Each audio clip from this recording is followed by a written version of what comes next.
this gospel lesson is a pastor's dream. Too bad the church chose it to have it now rather than later on in the year when it's stewardship season. That's when it would really come in handy. But I'm afraid, on careful examination, that's not what this story is about at all. Not at all. Oh yes, Jesus talks about goods and all that, and then he talks about whether it's for yourself or for God. But there's more to it than simply that. As usual, Jesus is sort of disrupting the accepted order of things, because in the Old Testament and into the time of Jesus, it was commonly accepted that if you had great wealth and many possessions, you were blessed of God. And because that blessing came to you because of your great righteousness, your rightness in the law before God.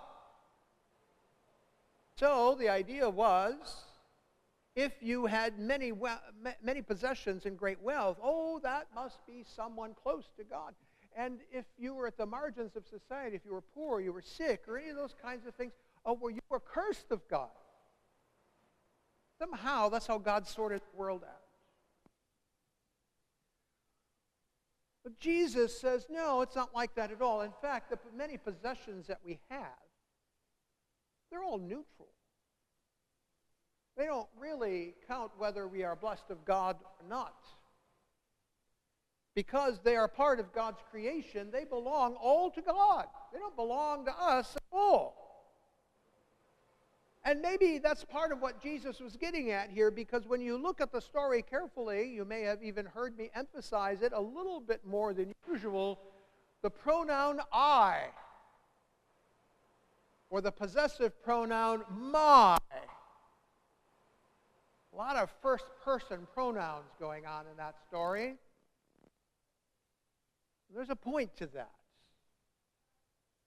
Jesus makes the point that somehow this man counts all of the land that he owns that produces so abundantly, that produced so abundantly that he didn't have enough place to store all of his wealth. He had to go build more buildings to get more wealth in it. And it was all I. My buildings, my land, my wealth, and I will do this and I will do that. Where the reality that, as we mentioned already, none of those things actually belonged to him. And he really didn't have ultimate control over them. And that's the point of the story when we get to toward the end and God says to him, you fool! This night your life will be demanded of you. And all of this stuff, whose will it be then? It's in that Jesus is turning the world on its head, because he's basically saying that there is something else going on with all of this wealth and possession. And ultimately what Jesus is trying to teach his disciples, trying to teach us, is that whatever we are given, whether it is great or little, much or less, it's given for a higher purpose. It's given for our care, to be sure. But it's given for something else. So what God is judging isn't how much wealth you have, but what your fundamental attitudes about it are. That's that whole thing I just went through with the I and the my. You see, the fundamental attitude of this man, it was all mine, so I need to get more and more and more. More than I could ever use or need. And I will put it into storage. There's the key. Because you see, it's that kind of accumulation and that drive to accumulation that rather than filling up the barns he already had, which tells him how much he needs and maybe even a little bit more for the coming season, he was going to build bigger barns and more barns that he could keep more of what he was given, rather than sharing it out to the widow and the poor, the people at the margins of their society. No, it was about him. Moreover, it's a little bit about how this man no longer needed to depend on God. We talked about the Lord's Prayer a couple of weeks ago when we talked about that phrase, "Give us this day our daily bread." And part of that prayer is to remind us of our constant and daily dependence upon God. And when we take it to ourselves that we don't need God because I have all of this, well, it's a very slippery slope to pretty soon saying, I don't need God for anything because I have all the wealth and the power that I need in this world. The question becomes, was that why God gave all of that to you in the first place? That's a matter of the human heart, not a matter of one's bank account or the number of deeds that you possess. Jesus is not condemning wealth. He's not saying you can't have it. He's saying, what is your attitude toward it? And what do you do with it once you have it? These are the questions that are being asked.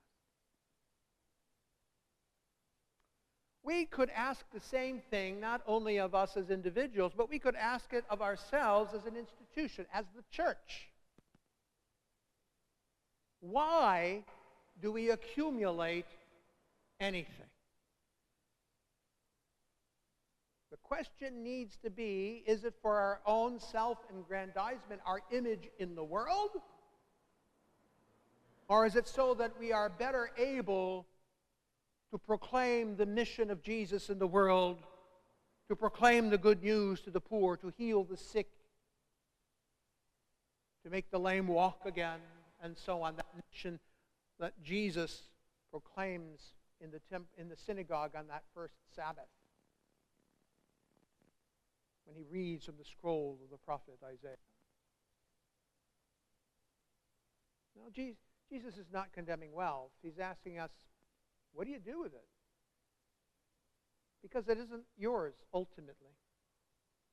It will ultimately belong to someone else, and then someone else, and then someone else.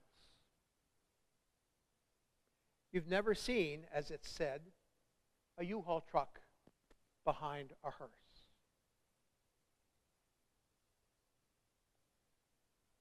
We say it in other ways. You can't take it with you. That's because it's not ours. That's the truth of it. So what do we do with it? That's the question God is placing before you and me today. What do we do with it? Whether it's our communal resources as a parish, as a church, or if it's our individual resources with which we have been blessed. Is our attitude simply get more because you never know when you're going to need it, just keep getting more and more and more and more? Or do we finally reach a point where I say, I have enough. Now my brother or sister who is in need, this is for them. And that need could be physical. We tend to focus on those. It could be also emotional. It could be spiritual. These are the works of God. These are the works we are charged to do with the resources with which we have been blessed. Being rich for God, what Jesus teaches. And that's what I'm describing.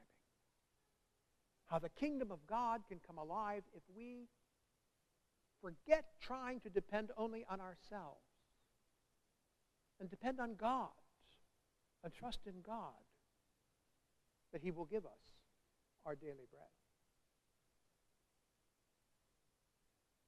That's a question. I don't have the answer. I struggle with it daily. I hope you do